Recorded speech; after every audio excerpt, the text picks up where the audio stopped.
Assalamualaikum warahmatullahi wabarakatuh. Jumpa lagi bersama saya pada channel ini yang banyak menyajikan berita-berita terkini sekitar politik, hukum, dan berita kehidupan masyarakat yang sedang hangat dibicarakan.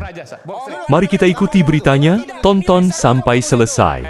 Dan jangan lupa tekan tombol subscribe, like, and share. Udah bukan bin lagi, makanya bisa hadir di sini. Kalau bin nggak boleh di sini. Pakai di rakyat biasa. Rakyat bersuara. Rakyat bersuara. Oke. Udah bukan siapa-siapa. Tapi kayak intelijen never die, ya. They only fade away. Sama kayak soldier. Saya yakin bahwa ketika ini terjadi punya teori sendiri. Seorang intel punya teori sendiri. Ada diskusi di kampus, lalu kemudian mati lampu, mati AC, dan beberapa diperiksa, betul ya? Kalau diperiksa enggak, tapi makanya tadi Bang Petra udah tiba-tiba langsung bilang, oh itu bukan. Sebelum kami pengacara sampean yang bla bla bla bla, saya kan mendengarkan tadi. Makanya saya sengaja analisisnya apa, dan ternyata salah analisisnya gitu kan. Jadi sebelum kami jadi ya sudah terlanjur memberikan analisis, oh itu bukan kriminalisasi. Padahal apa salahnya di mana? Kan pertanyaan saya simpel saja. Apalagi yang dilakukan. Apakah mematikan lampu itu masuk kategori tidak hanya mematikan lampu? Ya, apa aja, Mas Roy? Apa aja? Oke. Ya, apa yang ada kejadian itu begitu kami masuk tuh UGM sudah kayak masuk kompleks militer. Kenapa? Kayak masuk Mabes Polri. Banyak sekali petugas, baik berseragam maupun tidak berseragam. Tugas UGM? Bukan, petugas kepolisian juga ada. Oh, oke. Junior-juniornya Pak Rajasa juga ada. Kenapa saya tahu, saya hafal? Ya karena saya sering memberikan bantuan kesaksian ahli untuk mereka gitu. Jadi saya hafal orang-orangnya. Saya datang sih langsung. Intel dari BIN? Bukan, Intel juga dari kepolisian. Oh, oke. Terus ada juga Pamdal. Pamdalnya tuh sampai ada 5 mobil. PK Pamdal P4U UGM. Pamdal itu internal UGM. Pamdal itu pengamanan UGM. Ada. Jadi ini acara kayak gini kok kemudian kayak banget ya, terlalu khawatir gitu. Padahal kan nggak ada apa-apa di situ. Dan orang yang masuk itu pun sempat ada yang ditanya mau kemana Pak gitu, mau kemana Pak gitu. Bahkan seorang mantan yang pernah ada di badan intelijen ya, di BAIS ya, itu Pak Tiasno Sudarto ya, itu pun masuk pun harus juga agak kesulitan kemarin gitu. Jenderal Bintang 4 masuk. Kesulitan. Kemudian ada juga tokoh-tokoh kayak Mas Refli Harun, kayak Pak Said Didu gitu. Kesulitan maksudnya ditanya-tanya? Iya, masuk kemudian ditanya nggak ada acara Pak di sini Pak. Oh, saya mau makan di coffee shop kok gitu.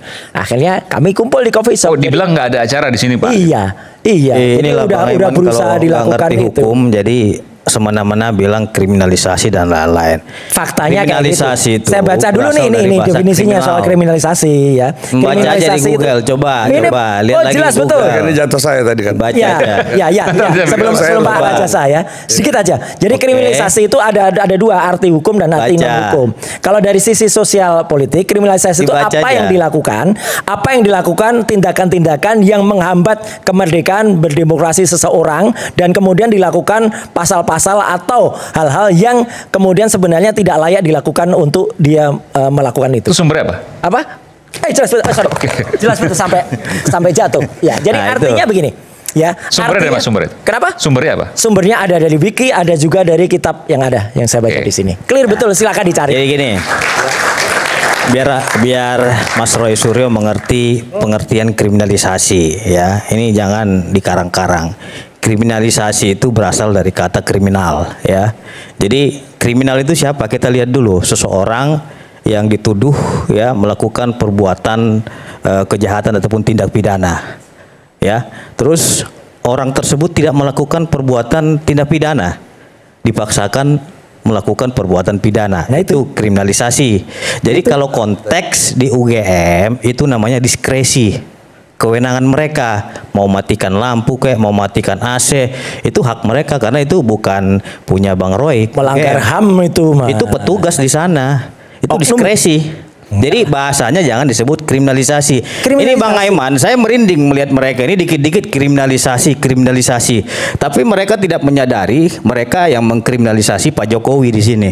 Hari ini Pak Jokowi diam ya, tidak mau berkomentar terlalu jauh karena Pak Jokowi telah menyerahkan persoalan ini kepada penegak hukum. sebagaimana amanat daripada Undang-Undang Dasar 1945. Sebentar. Mas lawyernya Mas lawyernya Jokowi cara saya nggak potong-potong. Mas lawyernya Jokowi tunggu dulu. Tunggu dulu. Punya standing. Anda bilang kebebasan berpendapat. Iya. Anda bilang kebebasan menyatakan pikiran. Anda sendiri yang mementingkan demokrasi. Anda nggak punya legal standing. Anda ngerti nggak Undang-Undang Dasar 45 pasal 28? Nggak bisa, nggak sah. Bukan, Anda nggak ngerti hukum, makanya Anda ingin sendiri pikiran Anda sendiri yang paling benar. Orang nggak ngerti hukum, nggak punya legal standing ngomong soal hukum. Pendapat di sini. Itu loh. Siapa bilang Jokowi diam? Anda tadi sudah bicara. Saya bicara dulu. Jangan potong dulu. Ya, Jokowi setelah membuat laporan polisi. Bentar. Kamu. Dari tadi kamu bicara dulu. Membuat statement publik yang menyatakan ada orang besar di balik jasa palsu. Itu yang pertama. Yang kedua, nanti dia menyatakan ada ya. Ini tadi dia saya bicara dia nggak di balik itu melalui saya bicara dia potong. Gitu. Jadi maksudnya tadi menjawab. Jadi artinya nggak diam juga. Mungkin Jokowi diam setelah kami kirimkan somasi kepada saudara Jokowi. Sehingga sejak somasi kami kirimkan sampai hari ini Jokowi tidak pernah bicara sekalipun di hadapan media. Jadi kalau ini Jokowi takut dengan somasi kami, ya nggak apa-apa. Jadi bukan karena beliau, karena Jokowi. Kamu dengarkan dulu saya bicara. Itu, ya. Halo. Anda tidak punya tunjuk saya. Jangan tunjuk saya. Saya tidak tunjuk kamu. Saya tidak tunjuk kamu. Adalah kuasa hukum saudara Joko Widodo. Anda bukan kuasa hukum Joko Widodo. Anda tidak punya legal standing. Udah, saya ke Bung Raja. Anda cuma ngomongin pasal tidak bernilai secara hukum. Kamu situ. Siapa wewenang Anda kamu bilang kemerdekaan menyatakan pendapat. Saya duduk. Mana saya untuk berbicara pendapat? Apaan lu? Saudara tidak punya kewenangan bertindak. Saudara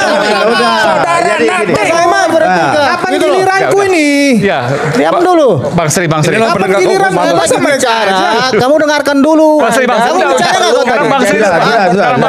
nggak? Bang Sri sekarang Bang Sri. Nih cocoknya pakai topeng nih. Halo. Kalau Jokowi punya kuasa hukum seperti ini memalukan. Cocoknya pakai topeng nih lawan mereka gitu. Bung Aiman, saya kapan bisa bicara? Ya, silakan. Nanti Bang. Nanti, oke, silakan. Itu cocoknya karena lu nggak mau dengarin orang lain. Ketika tadi saya diminta untuk menyikapi soal terjadinya pemadaman lampu, pembatasan mereka yang datang. Saya pikir saya nggak melihat dari sisi hukum lah. Entah itu kriminalisasi apa. Ini adalah pembatasan buat ruang publik untuk berbicara, untuk kebebasan berbicara. Ini adalah sebuah pelanggaran terhadap demokrasi. Kalau saya yang mantan tentara saja bisa bicara demokrasi, masa penegak hukum? Iya, saya berbicara tadi dilarang-larang, Pak. Gimana? Siapa? Saya tadi bicara di bukan saya yang larang kan? Iya, ya. Saya lagi ngomong. Sampean, ya saya kan? bertanya. Loh, iya, dia yang ngomong kan? Iya, bukan saya. Kebebasan berpendapat harusnya kita saling mendengarkan. Nah, itu gitu. dia. Anda bisa ceritakan, Pak Sri, apa yang terjadi kalau berdasarkan pengalaman Anda sebagai intelijen dan lain sebagainya? Pastinya ada intervensi, ya kan? Ada intervensi. Pasti. Ya. Saya bisa pastikan. Karena saya berada di sana. Cirinya gimana intervensi itu kalau? Jelas saja. Membatasi orang untuk melakukan kumpul-kumpul yang sudah ada izin, yang resmi, karena ini ada kepentingan kekuasaan. Ini pasti akan dilakukan pembatasan. Itu umum dilakukan dulu misalnya. Saya nggak bilang dulu tuh kapan ya, mungkin Orde Baru, dulu zamannya awal-awal izin, saya mau bertanya dengan Bapak. Nanti saya berkata. Saya mau gali dulu. Ini umum dilakukan oleh saya nggak tahu berapa pihak misalnya intelijen dan lain sebagainya. Ya saya buktinya mereka ada di sana pada saat peristiwa itu. Ya. Untuk menghambat kegiatan ini. Pak Surya sendiri mengatakan tadi kan. Iya. Ini dugaan ya? Bukan dugaan, ini bukti. Sudah terjadi, Mas. Bukan, maksudnya ini ada yang mengorkestrasi. Iya. Ada. Kenapa bisa seperti itu? Padahal UGM kan lembaga independen. Pertanyaan siapa, Pak? Apanya, Pak? Intervensi. Intervensi gitu. Kan gini, kan kalau maaf saya tidak memotong, cuman tadi katanya ada yang mengintervensi. Silakan ngomong aja, Pak. Maksud saya kalau memang ada yang mengintervensi, tadi Prof. Surya sudah bilang, ya kan, bahwa ada pihak-pihak yang mematikan lampu, yang membatasi orang masuk. Itu kan intervensinya tadi. Yang mematikan lampu sudah jelas dikatakan Bang Roy tadi bahwa yang mematikan lampu itu adalah petugas, kan begitu. Nah, yang mengintervensi petugasnya nggak ngerti kita, oknum kita tanya siapa yang matikan. Oh, nyatanya ini kalau gini cuma debat kusir aja. Iya, di restroom sama lobby masih nyala. Ya intervensinya, intervensinya Pak. Ini acara apa namanya bedah buku atau apa? Resmi. Biar tidak biasa. Resmi. Gitu, ini acara biasa. Tapi kenapa terjadi perlakuan seperti itu gitu loh? Sekarang apa namanya? Ya, itu asumsi Bapak saja. Siapa bilang? Kalau saya bilang, loh, kenapa Bapak tidak bisa membuktikan juga? Ini buktinya? Iya, maksudnya siapa yang mematikan lampu dan mengintervensi? Bukan soal matikan lampu gitu bukan soal siapa buktinya lampu mati. Ini sendiri, Pak Surya sendiri mengatakan. Iya, maksudnya kan Bapak tadi menyatakan jangan berbicara ada yang mengintervensi. Jelas. Nah, siapa? Jelas. Ini adalah kubu Jokowi. Itu udah fitnah itu. Kubu Jokowi. Ya, kubu Jokowi saya dong, kubu Jokowi. Saya aja nggak kenal rektor, gimana? Halo Pak Rektor, matikan lampu. Analisa Bapak itu terlalu cetek. Ini lebih konyol lagi. Terlalu cetek. Kalau nelpon UGM. Pertanyaannya yang terlalu menyudutkan. Ini lebih konyol lagi kalau nelpon rektor di rektornya seorang ibu-ibu. Rektornya ibu-ibu di telepon. Halo Pak Rektor. Siapa? Siapa yang bilang bekas bin? Dia yang bilang bekas bin. Saya nggak pernah bilang. Loh, saya bilang bekas bin. Enggak bilang. Tadi Bapak bilang. Kapan? Tadi Bapak bilang saya bekas bin. Loh, apa yang ngomong? Bukan, ini yang ngomong. Kolonel Purnawirawan pernah tugas di bin, Pak. Saya bukan begini loh. Enggak apa-apa, Pak. Tugas di bin kan? Aiman mengatakan saya bekas bin. Saya masyarakat biasa, Pak. Oh iya, sekarang. Anda salah kalau ngomong begitu. Pasal 26 Undang-Undang bin kan tahu kan, Pak? Jelas lah. Pasal 26 Undang-Undang bin ngerti kan, Pak? Saya memang bekas kerja di bin. Iya, ini di Loh, tapi kan saya sekarang bilang masyarakat biasa, tidak ada kaitan dengan bin. Harusnya Bapak koreksi di situ biar publik ini tahu. Biar cara berpikirnya tadi saya Bapak bilang bukan sebagai bekas bin di betul, sini. Pak Aiman yang bilang. Saya katakan saya masyarakat biasa. Bukan di flyer itu Bapak bekas bin. Siapa yang masang di situ? Saya juga nggak tahu. Protes dong. Saya nggak tahu di mana tempatnya. Ditonton banyak orang. Seolah-olah Bapak menyampaikan. Oh, sorry aja, Pak. Analisa Bapak, padahal analisa Bapak cetek. Anda yang cetek. Gampang banget intervensi Anda bilang kubu Jokowi. Lah ini kubu Jokowi semua. Ya kenapa? Salah satu contoh makanya saya bilang cetek. Gak ngerti rektor UGM itu ini saya mau tanggapi dulu. Rektor itu saya mau kita berikan dulu. Kita sebentar Bang Roy. Kita kasih kesempatan dulu Bang Freddy ngomong bahwa apa yang disampaikan ke publik biar kita tidak salah paham mulai dari mereka ini pembohong-pembohong semua ini. Oh, kok bisa kenapa saya bilang pembohong? Gak ngerti. Sesuatu yang sangat sederhana aja gak ngerti. Kenapa saya bilang pembohong? Karena UGM sudah melakukan klarifikasi. Kamu mahasiswa UGM bukan? Iya, saya mahasiswa UGM. Saya malu satu alumni dengan saya. Saya malu satu alumni dengan Anda. Saya malu satu alumni dengan Anda. Mana? Kamu fakultas mana? Saya malu satu alumni dengan Anda. Karena hanya Anda merusak UGM. Fakultas mana? Anda Roy Tifa merusak UGM. Anda bawa-bawa UGM itu ke dalam politik. Anda bawa-bawa ke UGM itu ke dalam politik. Anda bikin malu. Apalagi kalau tidak bisa mencerna dengan cermat.